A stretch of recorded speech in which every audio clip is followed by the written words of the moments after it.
Hello प्यारे साथियों, मैं आप सभी की फिजिक्स फैकल्टी फिरदौस जहां मैं आप सभी के सपोर्टिव चैनल फिरदौस ट्यूशन क्लासेस पर आप सभी का स्वागत करती हूं।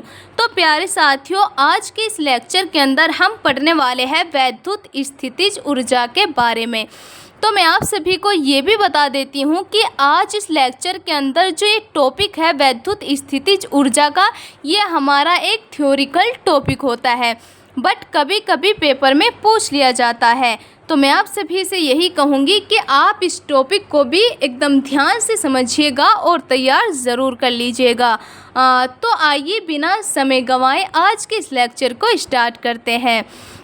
तो इस लेक्चर के अंदर हम पढ़ने वाले हैं वैद्युत स्थितिज ऊर्जा के बारे में। तो मैं आप सभी को इस टॉपिक को बहुत क्लियरली रूप से समझाने की कोशिश करती हूँ। तो आप यहाँ पर देखिएगा कि जो वैद्युत स्थितिज ऊर्जा होती है, यानी कि जब कोई दो आवेश, जब किसी आवेश को हम अनंत से पास पास लाकर किसी निकाय की संरचना करते हैं, किसी निकाय को बनाते हैं, तो बनाने में जो कुल कार्य किया जाता है उस कार्य को ही वैद्युत स्थितिज ऊर्जा कहा जाता है। एक बार फिर से बता देती हूँ कि जब हम दो आवेशों को अनंत से पास पास लाकर किसी निकाय की संरचना करते हैं और उस संरचना को बनाने में जो कार्य किया जाता है उसे ही वैद्युत स्थितिज ऊर्जा कहा जाता है। सपोज करिए, माना मुझे कोई एक निकाय बनाना है। आप ध्यान से समझने की कोशिश करिएगा। जैसे यहाँ पर यह है हमारा इन्फिनेटिव यानी कि अनंत, और यहाँ पर भी है हमारा इन्फिनेटिव यानी कि अनंत। इस अनंत पर हमारा एक Q2 आवेश रखा है और इस अनंत पर हमारा Q1 आवेश रखा है। जब इस Q1 आवेश को मैं इस बिंदु A पर लेकर के आती हूँ और इस Q2 आवेश को इस बिंदु B पर लेकर के आती हूँ, यानी कि इस अनंत से जब इस Q2 आवेश को अनंत से बिंदु B तक लाए तो कोई ना कोई कार्य तो करना ही पड़ेगा ना। आप ध्यान से समझिएगा कि जब इस Q1 आवेश को अनंत से बिंदु A, जब इस Q1 आवेश को बिंदु A तक लाया गया है तो हमें कोई ना कोई कार्य करना पड़ता है। सेम उसी के जैसा जो हमारा ये बिंदु B है, जब इस अनंत से Q2 आवेश को बिंदु B तक लाया गया है तो यहाँ पर भी हमें कोई कार्य करना पड़ा है। तो जो ये कार्य, अब आप यहाँ पर देखिएगा कि ये एक संरचना बनकर के तैयार हो गई है, यानी कि यहाँ पर एक कोई निकाय बन चुका है। तो इस निकाय को बनने में जो कार्य किया गया है उसे ही हम वैद्युत स्थितिज ऊर्जा कहते हैं। एक बार फिर से रिपीट कर देती हूँ। सपोज करिएगा कि कोई दो आवेश हमारे अनंत पर रखे गए हैं, दो आवेश अनंत पर रखे गए हैं और उन आवेशों को अनंत से पास पास लाकर किसी निकाय की संरचना करने में किया गया कुल कार्य ही वैद्युत स्थितिज ऊर्जा के बराबर होता है। तो मैं इसकी थ्योरी यहाँ पर लिख देती हूँ ताकि आप इसको अपने नोट्स में ऐड कर लीजिए। तो हम यहाँ पर लिखेंगे, जब दो या दो से अधिक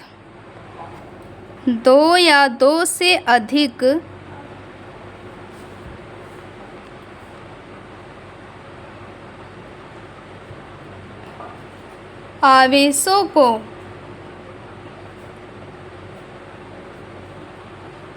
अनंत से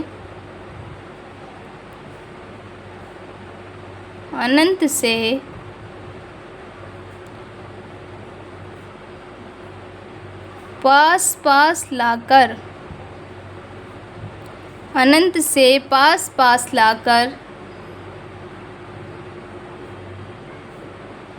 किसी निकाय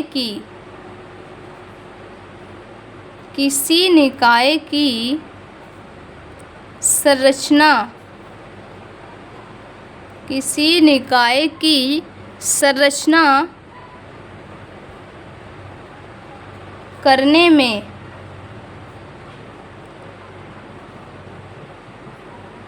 किए गए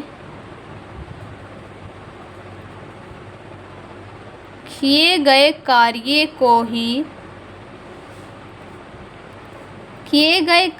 को ही वैद्युत स्थितिज ऊर्जा कहते हैं। वैद्युत स्थितिज ऊर्जा कहते हैं।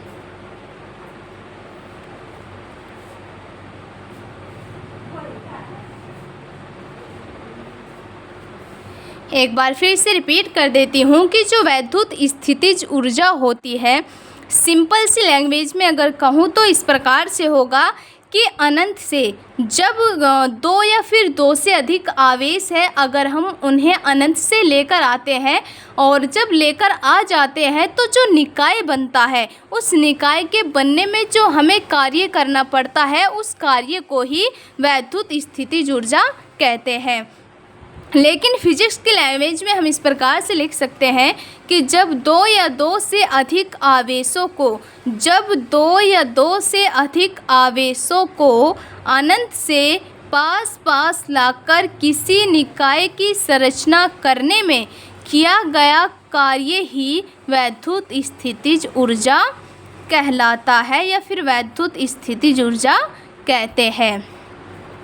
अब यहाँ पर हम कार्य को ही वैद्युत स्थितिज ऊर्जा कह रहे हैं, तो जो वैद्युत स्थितिज ऊर्जा होती है वो U से प्रदर्शित किया जाता है। मतलब U बराबर के हो जाएगा W। U बराबर के W, यानी कि कार्य किसके बराबर होता है? वैद्युत स्थितिज ऊर्जा के। जो ये W मैंने यहाँ पर लिखा है, इसको प्रदर्शित किया जाता है वैद्युत स्थितिज ऊर्जा, यानी कि वैद्युत स्थितिज ऊर्जा को W से प्रदर्शित किया जाता है। अब जो वैद्युत स्थितिज ऊर्जा थी, इसकी जो डेफिनेशन थी या फिर इसका जो कंटेंट था, वो एकदम क्लियरली रूप से मैंने आपको समझा दिया है। लेकिन एक और टॉपिक इससे आगे आता है, तो इसी लेक्चर के अंदर मैं उसको भी आपको समझाना चाहती हूँ। तो यह है हमारा दो आवेशों से बने निकाय की वैद्युत स्थितिज ऊर्जा। अगर मैं इसकी बात करती हूँ तो ये हमारे बोर्ड एग्ज़ाम के लिए इम्पोर्टेंट माना जाता है, यानी कि कभी कभी हमारे बोर्ड एग्ज़ाम में पूछ लिया जाता है। ये हमारा एक डेरिवेशन के फॉर्म में टॉपिक होता है, तो इसीलिए ये हमारे बोर्ड एग्ज़ाम के लिए भी इम्पोर्टेंट होता है। तो आइए इसको भी हम बहुत अच्छे तरीके से समझने की कोशिश करते हैं। तो आप यहाँ पर देखिएगा कि यहाँ कहा गया है कि दो आवेशों से बने निकाय की वैद्युत स्थितिज ऊर्जा, यानी कि दो आवेश हमें लेने होंगे और उन आवेशों से हमें किसी निकाय की संरचना करनी पड़ेगी। तो आप यहाँ पर देखिएगा कि दो आवेशों से, सपोज करिएगा कि मैंने यहाँ पर दो आवेश लिए हैं। सपोज करिएगा कि यहाँ पर मैंने दो बिंदु लिए हैं। यहाँ पर मैंने दो बिंदु लिए हैं, जिसके एक बिंदु को मैं A मान लेती हूँ और दूसरे बिंदु को मैं B मान लेती हूँ। सपोज करिएगा कि मैंने यहाँ पर एक दो बिंदु माने हैं, जिसके एक बिंदु को मैंने A नाम दे दिया है और दूसरे बिंदु को मैंने B नाम दे दिया है। अब इन्हीं बिंदुओं, यानी कि यहाँ पर क्या है, अनंत, और सेम दूसरी साइड भी अनंत। तो आप यहाँ पर ध्यान से समझिएगा कि अनंत पर यहाँ Q2 आवेश रखा है और यहाँ पर Q1 आवेश रखा है। तो जब हम Q1 आवेश को अनंत से बिंदु A तक लेकर के आते हैं तो उसमें कितना कार्य किया जाता है, और जब हम Q1, पहले आप इतना ही समझिएगा कि हमें इस डेरिवेशन के अंदर निकालना होगा कि जब अनंत से Q1 आवेश को हम बिंदु A तक लेकर के आते हैं तो हमें कितना कार्य किया गया। तो सबसे पहले हम यही निकालेंगे। तो हम यहाँ पर लिखेंगे कि Q1 आवेश को अनंत से बिंदु A तक लाने में किया गया कार्य। आप यहाँ पर लिखिएगा कि Q1 आवेश को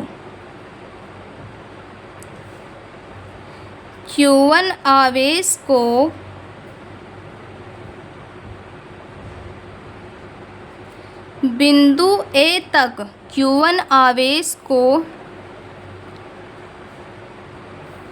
आप यहाँ पर लिख सकते हैं अनंत से बिंदु ए तक लाने में किया गया कार्य। बिंदु ए तक लाने में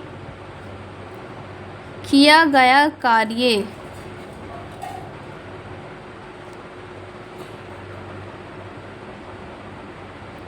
अब जो बिंदु ए तक हम लेकर आए हैं, इस Q1 आवेश को अनंत से बिंदु ए तक लाए हैं, तो जो कार्य किया जाता है वो होता है W1। तो वही हम यहाँ पर लिखेंगे कि W1 बराबर के। अब हम कार्य किस तरीके से निकालेंगे, तो आप यहाँ पर देखिएगा कि जो ये बिंदु ए है, सबसे पहले इस बिंदु ए पर हमें विभव देखना होगा कि इस बिंदु ए पर कितना विभव है, और फिर जो ये आवेश है उसमें विभव में मल्टीप्लाई कर देंगे। तो हम यहाँ पर लिखेंगे उस बिंदु पर विभव, यानी कि Q1 आवेश को जिस भी बिंदु पर लाया गया है उस बिंदु पर हमें विभव देखना होगा। उस बिंदु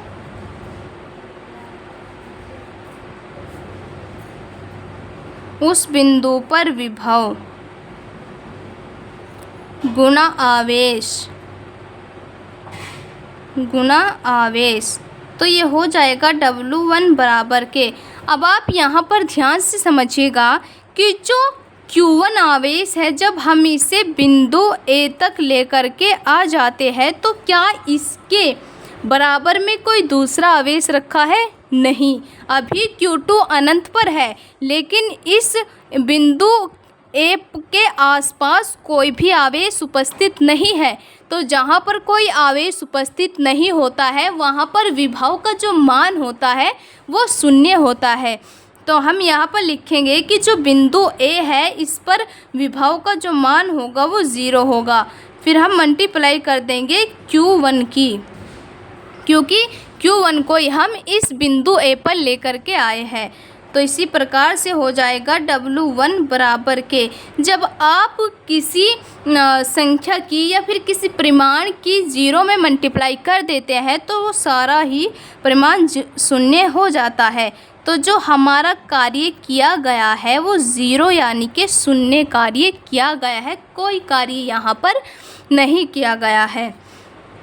इसका मतलब ये हुआ कि Q1 आवेश को अनंत से बिंदु ए तक लाने में कोई भी कार्य नहीं किया गया है।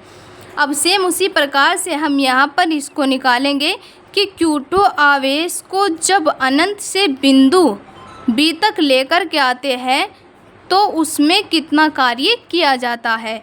तो आप यहाँ पर समझिएगा,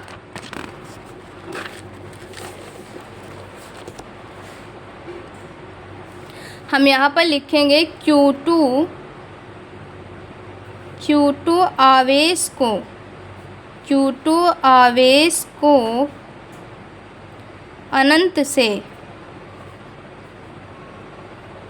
अनंत से बिंदु B तक लाने में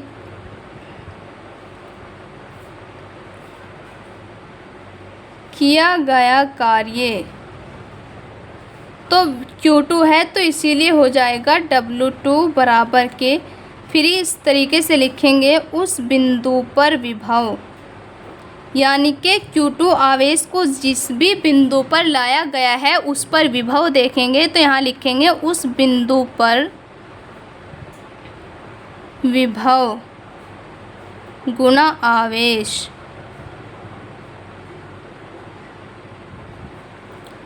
तो यहाँ पर हो जाएगा W2 बराबर के। अब आप यहाँ पर समझिएगा, इस Q2 आवेश को बिंदु B पर जब हम लेकर के आए हैं, तो इसके आसपास तो Q1 आवेश पहले से ही उपस्थित था ना। तो यानी कि इस Q1 आवेश के कारण इस बिंदु P पर विभव उपस्थित होगा। तो हम यहाँ पर विभव का मान लिखेंगे कि जो विभव होगा इस बिंदु B पर, तो वो हो जाएगा 1/4 pi epsilon not Q upon R। गुणा में हम लिख देंगे Q2, क्योंकि Q1 के कारण वहाँ पर विभव उपस्थित है ना, तो इसीलिए यहाँ पर लिखा है Q1। और मल्टीप्लाई में आवेश लिखना था तो मैंने यहाँ पर आवेश लिख दिया है Q2। अब फिर हो जाएगा W2 बराबर के 1/4 pi epsilon note Q1 into Q2 upon में R। लेकिन इस परिभाषा से मैंने आपको समझाया हुआ है, आप यहाँ पर देखिएगा कि जो W होता है वो U के बराबर होता है। तो जब हम अब आप यहाँ पर समझिएगा कि Q1 आवेश को भी हम बिंदु 1 तक लेकर के आ चुके हैं और Q2 आवेश को भी बिंदु B तक लेकर के आ गए हैं। तो अब हमारे पास एक निकाय बनकर तैयार हो चुका है। यहाँ पर आप देखिएगा कि ये एक संरचना बन चुकी है। तो अब ये निकालेंगे हम कि इस निकाय को बनाने में कुल कितना कार्य किया गया है। भाई Q1 आवेश से बिंदु A तक कितना कार्य किया गया था ये भी हमने निकाल लिया है, और उसी प्रकार से हमने अनंत से Q2 आवेश को बिंदु A तक लाने में जो कार्य किया गया है वो भी हमने देख लिया है। अब हमें निकालना है कि इस पूरे निकाय को बनाने में कुल कितना कार्य किया गया है। तो कुल कार्य निकालने के लिए हम दोनों कार्यों को ऐड कर देंगे। तो हम यहाँ पर लिखेंगे, अतः निकाय बनाने में, अतः निकाय बनाने में